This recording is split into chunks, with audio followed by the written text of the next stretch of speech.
Today, most news stories concern crime and corruption. These disturbing tales seem even more sensational due to their constant coverage on social media and mainstream media's 24/7 news cycle. With so much negativity in the world, it's easy to feel jaded. Although superheroes don't actually exist, these 10 stories show that one person's extraordinary kindness and generosity can do an enormous amount of good for those around them. Number 10. Benny. For years, the residents of Salem, Oregon, have been hunting for the hidden $100 bills that appear all over the place. Every bill is signed Benny, but that isn't the mysterious philanthropist's real name. Residents of Salem have discovered the Benny bills almost everywhere, hidden in baby carriages, slipped through car windows, or tucked into the sleeping bags of homeless people. Benny has given out an estimated $50,000. For many of these recipients, that $100 appeared at moments when they desperately needed the money. This act of generosity inspired the entire town to pay it forward, with some people adopting the practice on their own. For the individuals who are lucky enough to receive a Benny when they aren't actually in need, many citizens have given the money to charity or slipped it into someone else's pocket. While the original donor is a mystery, the practice quickly became a town tradition that will live on for a long time. Number 9. Jalander Nayak. In a remote village in India state of Orissa, the schoolchildren needed to walk through 10 kilometers, 6 miles, of thick brush, climbing up and down hills and boulders in each direction for 3 hours. It's understandable why many of these kids gave up on their education. But a father named Jalander Nayak was determined that his sons would receive an education. His boys moved closer to the school, and Nayak began to work. Armed with only a pickaxe and a crowbar, Nayak began clearing a road to the village in 2016. He pushed boulders and dug the earth so that it would be a flat surface. He worked from sunup until sundown, 8 hours a day every day for 2 years straight. A local news outlet heard about Nayak's story. The government agreed that the village needed a road, so they paid him for his time and took over the construction where he left off. Once he got the media's attention, he requested that the village get access to running water and electricity, too. After generations of this village having been so far removed from civilization, one man's actions helped the entire community. Number 8. Mohammed Zeke. Mohammed Zeke immigrated to California from Libya with his wife, Dawn. They had big dreams and never expected their only son to be born with brittle bone disease and dwarfism. Dawn fostered a few children in their home, but tragically, she died, leaving Mohammed to care for their disabled son alone. Mohammed knew that there were other parents who had children with disabilities, but they were given up for adoption. At any one time, there are 600 orphan children with terminal illnesses in Los Angeles County. Most of the time, they die alone in a hospital even if their biological parents are still alive. Mohammed Zeke has taken it upon himself to foster as many children with terminal illnesses as he can. He wants to make sure that they are loved and get to live in a real home before they die. When he was in his 60s, he found out that he had cancer and needed to go to the hospital for surgery. Without a wife or any family able to be there, he recovered in the hospital alone while an in-home nurse cared for the children. After his story was on the news, a GoFundMe page was created to help Mohammed and these kids. As of the time this article was written, he has received over $500,000 in donations. Number 7. JimBob and Dylan Parker. When JimBob and Dylan Parker moved into a new apartment together in Manhattan, they never expected to receive hundreds of letters addressed to Santa Claus. At first, they thought it might be a joke or a scam. As time went on, the number of letters became overwhelming. They Googled their new address but couldn't find anything. For whatever reason, these kids thought that Santa lived in New York City. Somehow they all knew to write to Jim and Dylan's address. Many children wrote that their parents didn't have enough money to buy presents. The letters were heartbreaking to read, and it would have been impossible for Jim and Dylan to make every child's dream come true on their own. They started a Facebook group and began handing out Santa letters to friends, family, and volunteers who were willing to sponsor a child's Christmas wish. One of Jim and Dylan's friends was suspicious that they were falling for some sort of scam. So, after sending her package of Christmas presents to an address in the Bronx, she hid outside when the UPS truck arrived. Sure enough, children ran out of the house, squealing that Santa had come. Their mother was crying tears of joy. It was all real.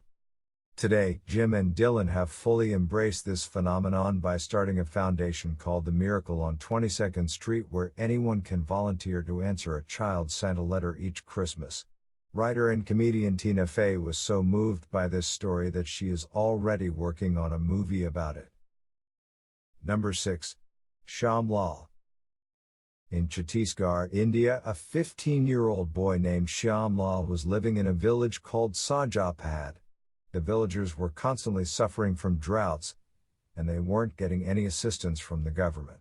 There was no road to connect the village to the outside world, so their only access to water was from wells that would quickly run dry. Cattle were dying, people were getting sick, and food was in short supply. As people and animals continued to die off, Shawn Wall decided to do something about it. He picked up a shovel and started digging a hole. The other villagers laughed at him, but he didn't listen and continued to dig every day for the next 27 years. Today that hole has grown into a pond that is 1 acre long and 5 meters, 15 feet, deep. Every person in the village has benefited from the pond, and their cattle and crops are thriving. Number 5. Uncle Wiggly Wings.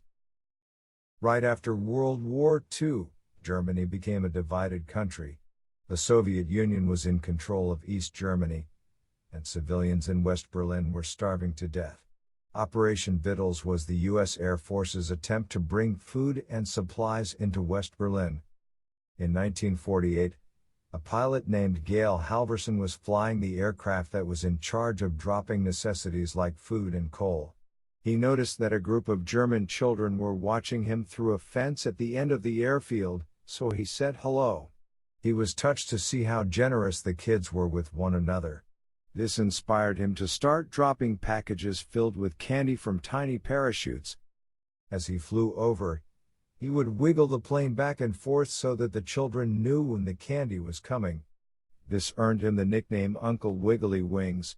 Chocolate wasn't going to solve the issues in their country, but witnesses say that it brought much-needed hope to children to let them know that the world had not forgotten them.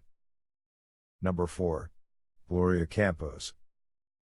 Most parents looking to adopt a child prefer babies, so it's much harder for older kids to find permanent homes. Bory Campus was a news anchor for FA in Dallas-Fort Worth when she featured the story of a boy named Conti who was part of the Wednesday's child adoption program.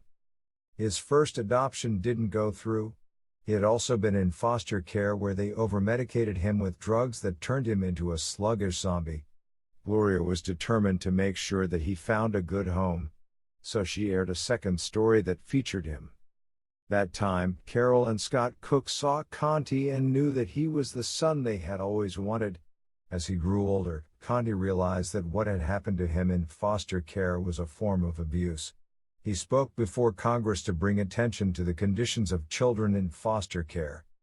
As a teenager, Conti surprised Gloria on the news to thank her for bringing him together with his new parents. Conti and Gloria had a tearful reunion on camera. Number 3. Ajay Munot. Ajay Munot, a rich businessman in India, set aside 80 lakhs for his daughter's wedding. This may sound ludicrous to most people, but the newly rich in India have been known to spend as much as £59 million on a wedding. In a country where there is a huge amount of poverty, many have criticized these mega weddings as being in poor taste. However, Munot decided that the money for his daughter's wedding would be put to better use by helping those in need. He purchased 2 acres of land and built 90 small houses with electricity and running water. Then he found homeless people who needed a place to stay. The only requirement was that these people not be addicts. Munot's daughter loved the idea.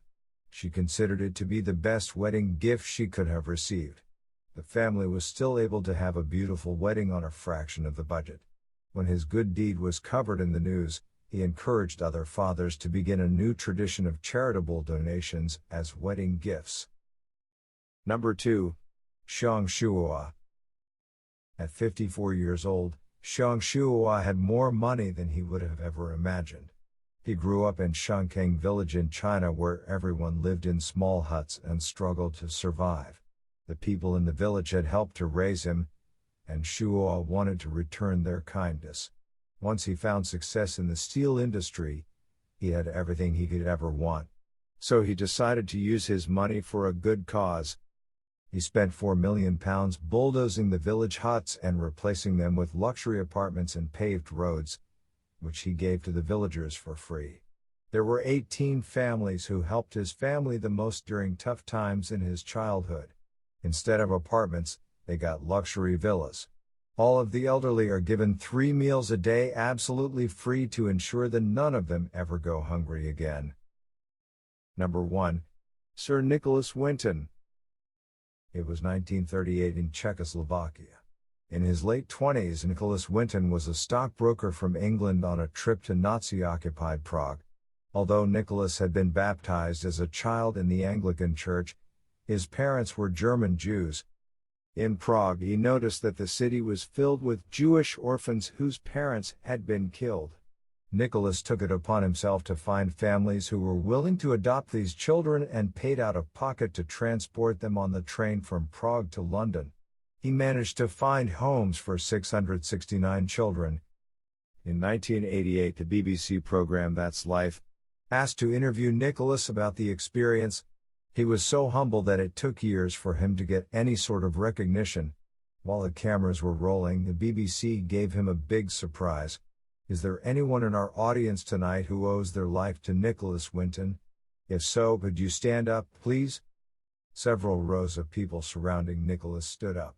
The entire audience was filled with the people he had saved and their families. In 2003, the Queen of England knighted him, giving him the well-deserved title of Sir Nicholas Winton. He died in July 2015. He was 106 years old.